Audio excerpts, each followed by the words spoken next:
Hello everyone and welcome to the Gamexpert. In this month's episode of Arefintendo, there are a lot of stories we need to cover, so let's get on with it.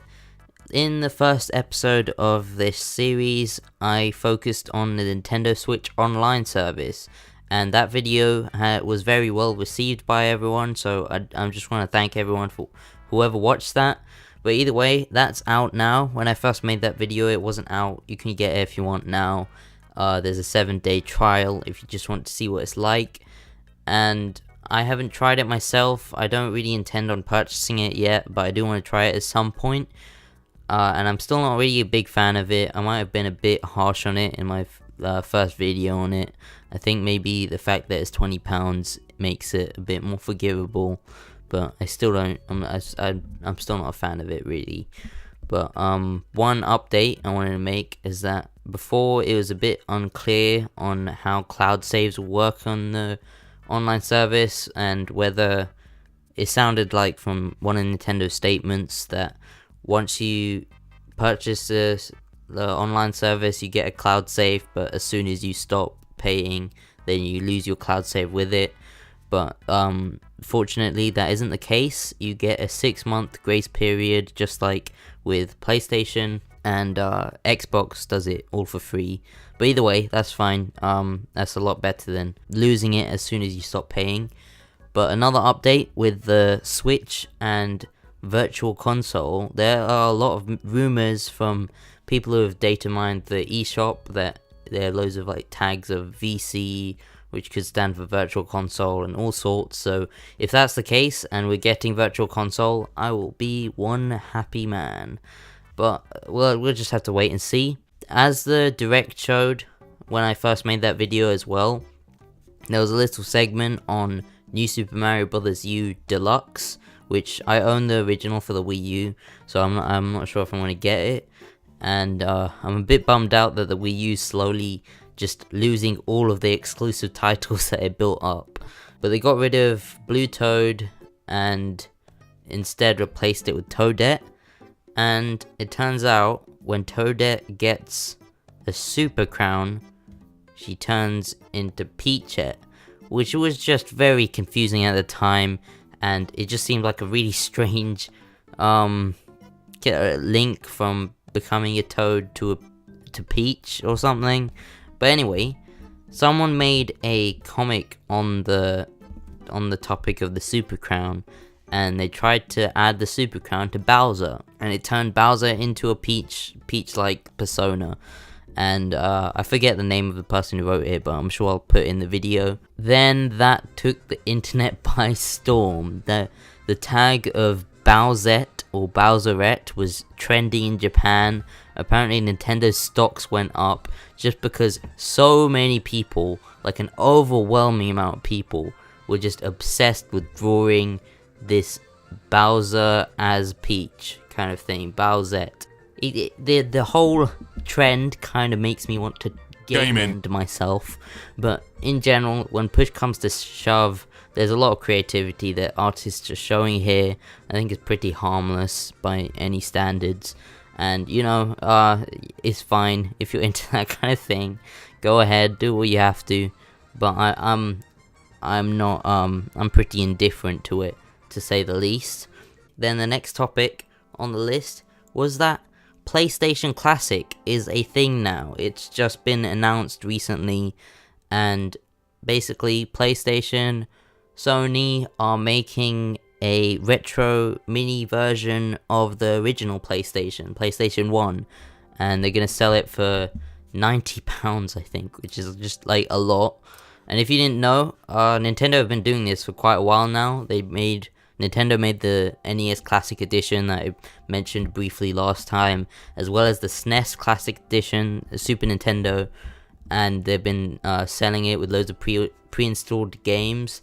So Sony seems like they're doing a similar thing. They've got 20 games on it, on a much smaller console, and I don't think all the games have been announced, but it's got things like Tekken and Final Fantasy, and it looks pretty cool.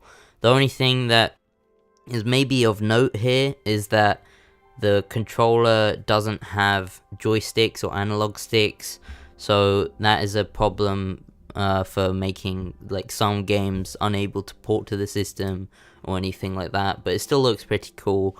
I don't think I'm getting it just because it's too kind of expensive, but it looks really cool. I'm a pretty big fan of these classic systems because they just it helps make it easier to experience these really old games on like modern TVs and like officially without using emulators and stuff. And it's just a really cool kind of collector's item to have. But yeah, that will be available on the 3rd of December, so if you're interested in that, then keep your eyes out. I also forgot to mention that this could lead Nintendo to make a N64 Classic Edition to have a return of the console wars between the N64 and the PlayStation. So that would be interesting, that would be fun if that happened. And then another big story this month was that Telltale Studios is shutting down, or in their words, are having a major closure. About 250 employees were let go of their jobs. I don't know if fired's the right word, but yeah, they lost their job at Telltale. If you didn't know, Telltale makes lots of really interesting games where choices are a huge part of it. They're kind of a pioneer in the whole choices completely changing the plot that you take in a game kind of thing. So the sort of games they've made are like The Walking Dead is probably the biggest one they've done in a game, and they've made a Batman Telltale series, a Minecraft story mode, and things like Tales from Borderlands. They've just made loads of games using that formula of making choices central part of the game. And yeah, it's really sad to see them go. I haven't played many of their games, but I really appreciate what they've done in the past, and I know that like lots of their most recent games maybe aren't the best, but it really sucks that so many people have lost their jobs because of this. But this isn't really where the story ends. It gets a bit controversial here, as so many people, 90% of the employees, will let go of their jobs, and yet Telltale is still planning on working on future episodes of their Walking Dead series, and they've hired like a few more people, like a handful more people to work on the games, but they haven't really had any compensation for the people who have lost their jobs. Like, there's this thing that I recently learned of, I didn't know much about it, but there's this thing called severance pay, I think, and it's what you're meant to pay your employees if there's an early termination of contract, which is definitely the case here. So that means that people who would have had this job for longer would be paid compensation because they've been let go. And I think that should definitely be fixed. It's so serious, in fact, that some of the previous employees, former employees, are trying to get a class action lawsuit in hand. So it's not really like, I'm not thinking, yeah, Telltale are suddenly evil because they're doing this. I just hope they fix their error soon enough, because it's not okay for them to just not pay people what they owe them, kind of thing. But yeah, either way, it's just sad to see them kind of close down as a company. And the next story is a bit smaller. It's recently in Pokemon Go. I don't know if you follow that game very closely. It's definitely not in its peak kind of times. I think a lot of people have stopped playing it, but it was an interesting phenomenon in 2016, and it still has quite a large fan base. And anyone who does still play that game noticed a small little Pokemon that appeared in their games called Meltan, and they didn't know what it was. It was just a Ditto in disguise as this new Pokemon. It was kind of a PR stunt on the Game Freak's part, or Niantic's part, or whatever, and it's just to promote, like, I think the new games. Meltan is this small steel type Pokemon. It looks kind of funny and cute. Apparently it's a legendary Pokemon, and yeah, Ditto was just mimicking it or imitating it or whatever. It was just no one's actually caught Meltan yet. But yeah, no one knew its name either, so lots of people were just kind of speculating what this new Pokemon's name could be, and they were thinking, because it's like a nut and a bolt, why not Nut Boy? Which I found quite funny. I don't know, obviously they wouldn't call it Nut Boy.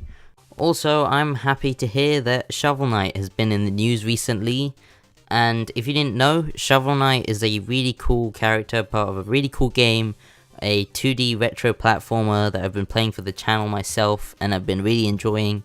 It was made by Yacht Club Games, and they've been really killing it when it comes to free DLC and free sequels, and they've just been trying to make this whole treasure trove of side games for Shovel Knight, whether it be like Spectre of Torment or Plague of Shadows or a New King one. It's all part of their treasure trove. You should really go check them out.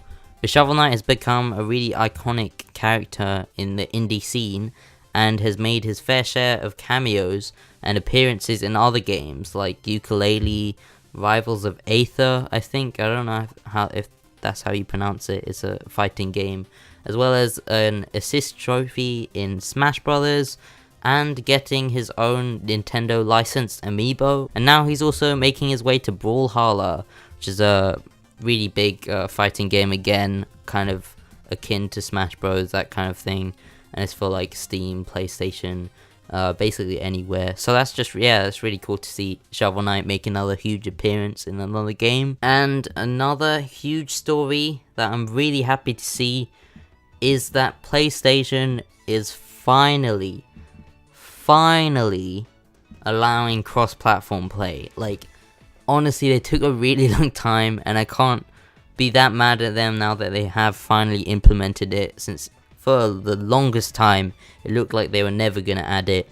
But yeah, now you can finally play from PS4 to Xbox to Switch to PC. It's all inclusive, and I think they've just started like an open beta for Fortnite.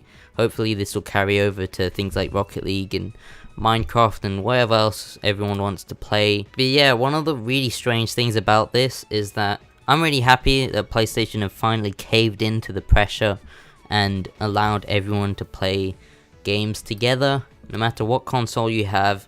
But before, they had a really strangely adamant stance on not cooperating with any other company when it comes to cross-platform play, and they issued some like really strange and just really frustrating statements.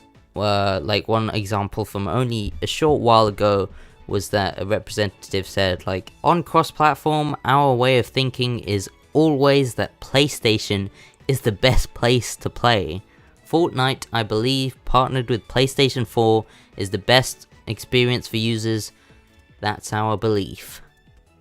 That is the most self-centered, like, arrogant position to have, and I think they might be a bit fed up at this point of Nintendo and Xbox, like, teaming up in their marketing to say that you can survive together in Minecraft, you can play from Xbox to Switch, but not to PS4. PS4 wants to be special and doesn't want to play with everyone else.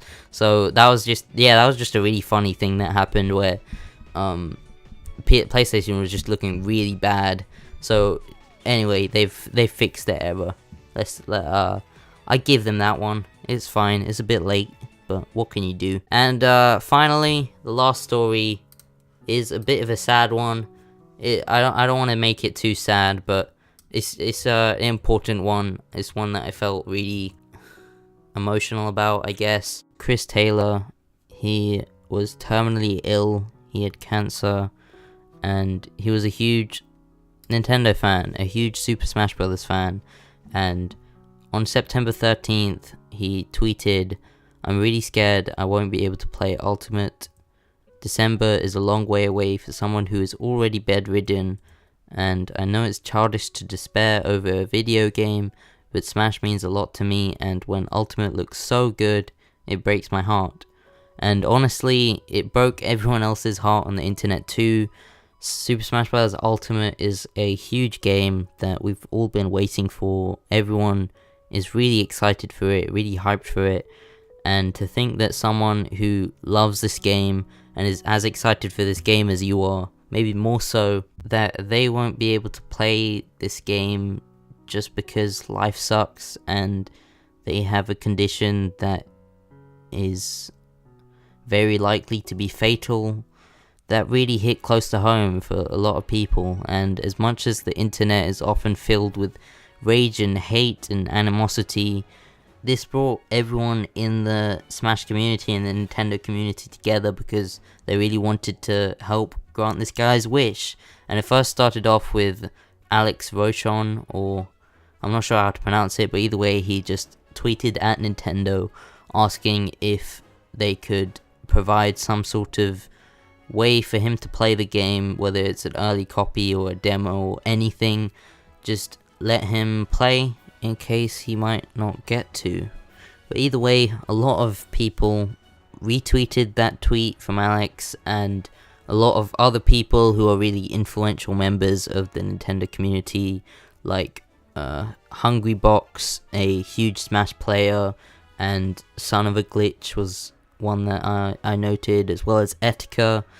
They all kind of tweeted at Nintendo asking if they could try to work something out, and I was a bit skeptical. I really wanted this guy to play Smash, but I wasn't sure if he'd be able to.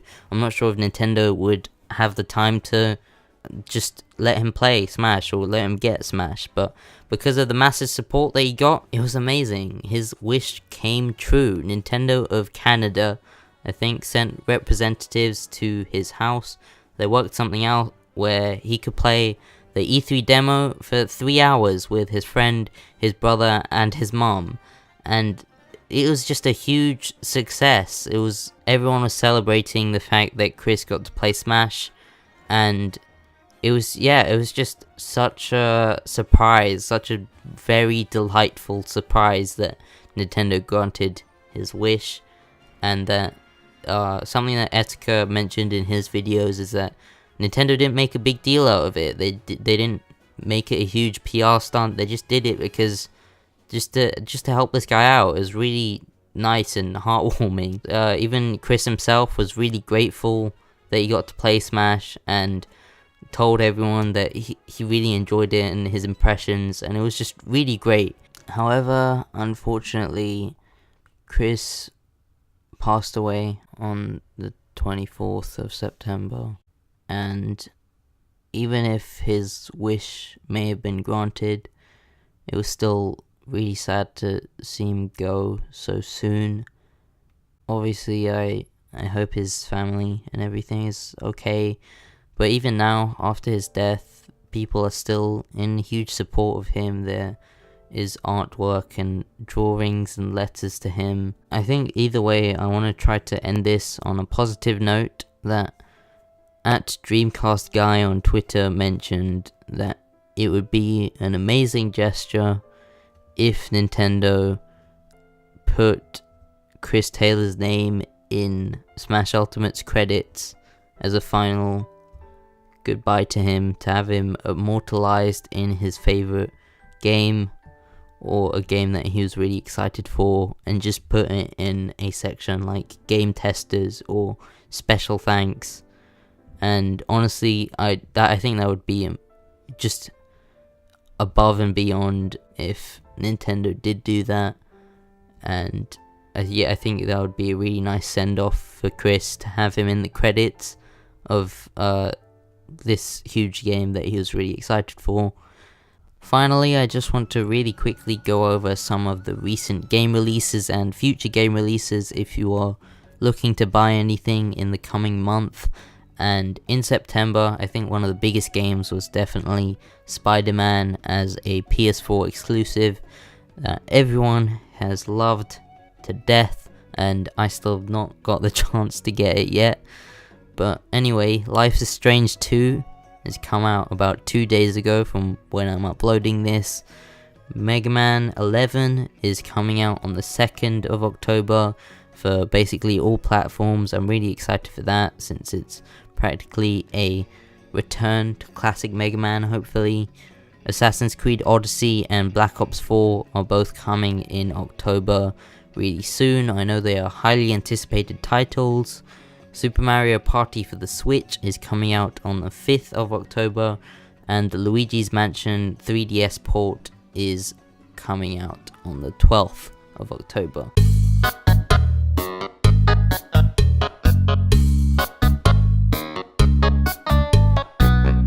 Otherwise, I know this was a bit of a long episode. I had a lot to talk about, but I hope you enjoyed this installment of Arefintendo. And if you want to see more episodes of this in the future, then please go ahead and hit the subscribe button. Maybe ring the bell too, if you feel so inclined. It would really help out the channel. And like the video too, if you enjoyed it. But otherwise, I'll see you in the next one. Bye bye.